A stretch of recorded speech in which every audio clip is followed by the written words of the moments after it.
हरि ओम में ओम समाया है, मेरा भोला नगरी में आया है। हरि ओम में ओम समाया है, मेरा भोला नगरी में आया है।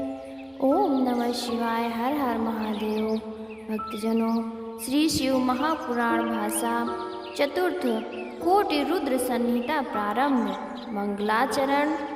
दोहा। बंदो गणपति चरण रज, निस दिन प्रेम लगाई। विघ्न निवारे दुख हरे, सुख गण करे बनाई। शंकर चरण सरोज रज, बंदो कर जुग जोरी। सदा रहे अनुकूल हो, मांगो यही निहोरी। पहले अध्याय की कथा हम सुनेंगे। ज्योतिर्लिंग और उनसे उत्पन्न उपलिंग वर्णन की कथा।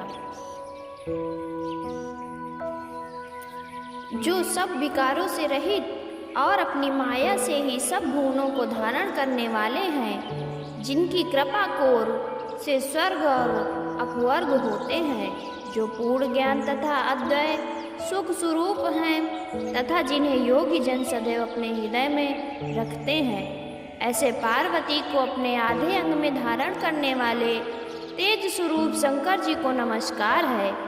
जो मनोहारी कृपा दृष्टि वाले हैं, जिनका मंदहास्य मनोहर और तापनाश है तथा प्रकाशमान परम सुखदायक सच्चिदानंद स्वरूप और पार्वती की भुजाओं से आलिंगित हैं, उन शंकर जी का तेज हमारा मंगल करने वाला होवे।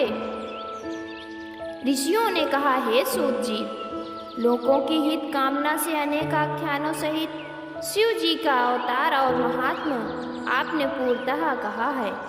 हे तात, हे शैव श्रेष्ठ, आप धन्य हैं। अब आप शिव जी के लिंग संबंधी महात्म को कहिए। हे प्रभु, आपके मुख कमल से निकले हुए शिव जी के यश रूप अमृत को पीकर हम तृप्त नहीं होते, अतः फिर वही कहिए। पृथ्वी पर प्रत्येक तीर्थों में शिव जी के जितने भी शुभलिंग हैं, उनको तथा अन्यत्र भी जितने शिवलिंग प्रख्यात हैं, हे व्यास शिष्य, परमेश्वर के वही दिव्यलिंग लोगों के हित कामार्थ कथन कीजिए। सूत जी बोले, हे ब्राह्मणों, लोगों की हित कामना से ये आप लोगों ने बड़ा उत्तम प्रश्न किया है, अतएव आप लोगों के स्नेहवश मैं संक्षेप में कहता हूँ।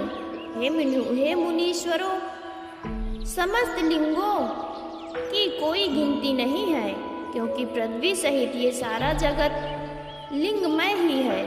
तीर्थ सब लिंगमय हैं और ये सारा जगत लिंग में प्रतिष्ठित है, जिनकी कोई संख्या नहीं है।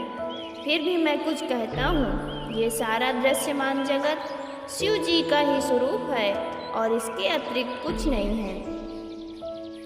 हे ऋषियों, तथापि इस पृथ्वी पर जितने भी दिव्य लिंग हैं और जैसा मैंने कुछ सुना है वो कहता हूँ, आप लोग प्रेम सहित सुनिए।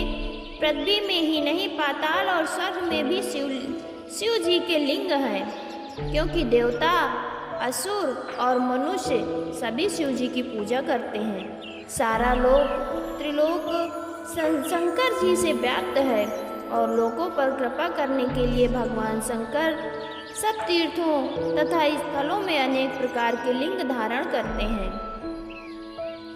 जब जहाँ कहीं भक्तों ने स्मरण किया, वहीं शिव जी उनका कार्य करने के लिए वहाँ पर अवतरित हो स्थित हो गए।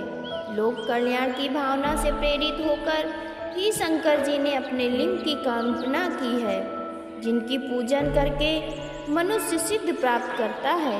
हे द्विजों, यद्यपि पृथ्वी में जितने लिंग हैं उनकी संख्या नहीं है, तथापि प्रधान लिंगों को मैं कहता हूँ। जो इन प्रधान से भी प्रधानों के प्रभाव को सुनता है, वो क्षण भर में सब पापों से मुक्त हो जाता है। वे प्रधान ज्योतिर्लिंग ये हैं: सौराष्ट्र में सोमनाथ, श्रीशैल में मल्लिकार्जुन, उज्जैनी में महाकाल, ओंकार में अमरेश्वर, हिमालय के शिखर में केदारनाथ, डाकनी में भीमशंकर, वाराणसी में विश्वेश्वर, गौतमी तट में त्र्यंबकेश्वर, चिताभूमि में बैद्यनाथ जी, दारुकवन में नागेश्वर, सेतुबंध में रामेश्वर और शिवालय में घुसमेश्वर महादेव स्थित हैं। जो मनुष्य प्रातःकाल उठकर इन 12 नामों को पढ़ता है वो सब पापों से मुक्त हो जाता है तथा उसे संपूर्ण सिद्धियां प्राप्त होती हैं। यहाँ और परलोक में भी उनके सब मनोरथ पूर्ण होते हैं। जो शुद्ध चित्त और निष्कामी हैं और इस प्रकार जो इसका पाठ करता है वो माता के गर्भ में कभी नहीं आता। इन ज्योतिर्लिंगों की पूजा से सभी वर्णों के दुखों का नाश होता है और परलोक में निश्चय ही मुक्ति मिलती है। इन लिंगों पर चढ़ी हुई नैवेद्य सर्वथा ही ग्रहण करने योग्य हैं और इसे यत्न पूर्वक भक्षण करना चाहिए। ऐसा करने वाले के सब पाप क्षण भर में भस्म हो जाते हैं। इन ज्योतिर्लिंगों के फल को अच्छी तरह ब्रह्मा भी नहीं कह सकते, मनुष्य का तो क्या कहना। जो निरंतर 6 महीने तक इनमें से किसी भी लिंग को पूजता है उसे माता के गर्भ का दुख नहीं होता।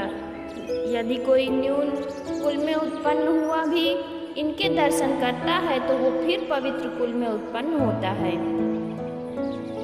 धनाढ़ होकर वेद शास्त्र पारंगत हो अनपायनी मुक्ति को प्राप्त होता है। म्लेच्छ और अंत्यज इन लिंगों के दर्शन कर ब्राह्मण हो मुक्त हो जाते हैं, अतः लिंगों का दर्शन अवश्य ही करना चाहिए। यह तो ज्योतिर्लिंगों का कुछ फल कहा।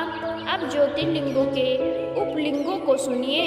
जहाँ सागर से पृथ्वी का संयोग हुआ वहाँ अंतकेश नामक सोमेश्वर का उपलिंग, भृगुकच्छ में मल्लिकार्जुन से उत्पन्न हुआ रुद्रेश्वर लिंग, नर्मदा के तट पर महाकाल ज्योतिर्लिंग से संभूत दुग्धेश लिंग, बिंदु सरोवर में अहंकार से उत्पन्न हुआ कर्दमेश नामक लिंग, यमुना के तट पर केदारेश्वर से उत्पन्न हुआ भूतेश उपलिंग, सह पर्वत पर भीमशंकर से प्रकट भीमेश्वर नामक उपलिंग, सरस्वती के तट पर नागेश्वर महादेव से प्रकट हुआ गुप्तेश्वर और घुसमेश्वर से प्रकट हुआ व्याघ्रेश्वर उपलिंग बड़े ही प्रसिद्ध और सर्वकामदायक हैं, जिनके दर्शन से सब पापों का नाश हो जाता है।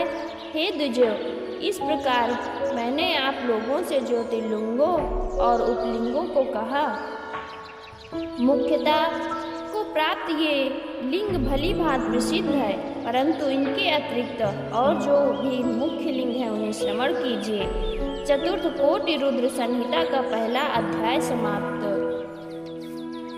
दूसरा अध्याय शिवलिंग महिमा वर्णन की कथा हम आगे सुनेंगे।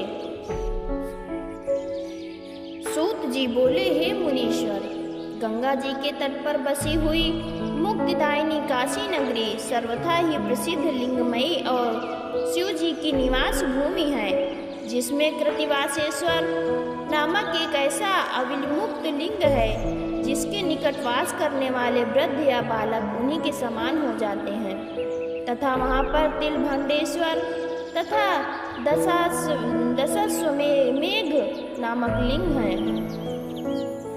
फिर कौशिकी नदी के तट पर भूतेश्वर नामक लिंग, गंडकी के किनारे बटुकेश्वर, फल्गु के किनारे पुएश्वर, उसके उत्तर में सिद्धनाथेश्वर और दूतेश्वर तथा दधीचि के रणस्थली में श्रृंगेश्वर, वैद्यनाथ और जप्येश्वर नामक लिंग हैं। इसी प्रकार गोपेश्वर, रंगेश्वर, वामेश्वर, नागेश्वर, कामेश्वर, कमलेश्वर, सुरेश, भंडेश्वर, हंकारेश्वर, सुरोचन, भूतेश्वर और सागेश नामक ज्योतिर्लिंग है।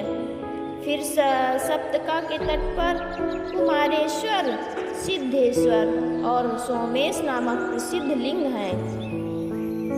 फिर रामेश्वर, कुंभेश्वर, नंदीश्वर और पुंजेश्वर नामक लिंग हैं तथा प्रयाग में ब्रह्मा जी द्वारा स्थापित ब्रह्मेश्वर नामक लिंग दशाश्वमेध तीर्थ पर है और वहाँ सोमेश्वर और भरद्वाजेश्वर भी ब्रह्म तेजदायक हैं तथा वहीं पर भक्तों की रक्षा करने वाले शूलटंकेश्वर और मगधेश्वर भी हैं।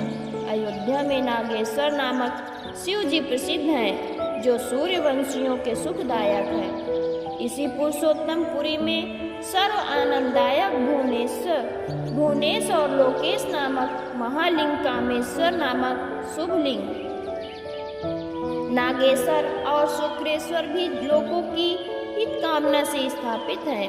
फिर बक्तेश्वर और सिंधु के तट पर कपालेश्वर और वक्त्रेश सर्व पापनाशक हैं।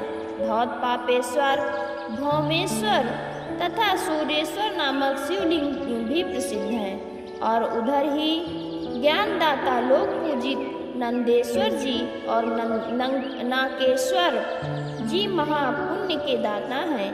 फिर कमलेश्वर, कंटकेश्वर, जातुकेश्वर, चंद्रेश्वर और सिद्धेश्वर जी सब मनोरथों को देने वाले हैं। जहाँ शंकर जी ने अंधक दैत्य को मारा था वहीं पर अंधकेश की और विश्वेश्वर जी की भी विख्यात हैं जिन्हें शरणेश्वर भी कहा जाता है।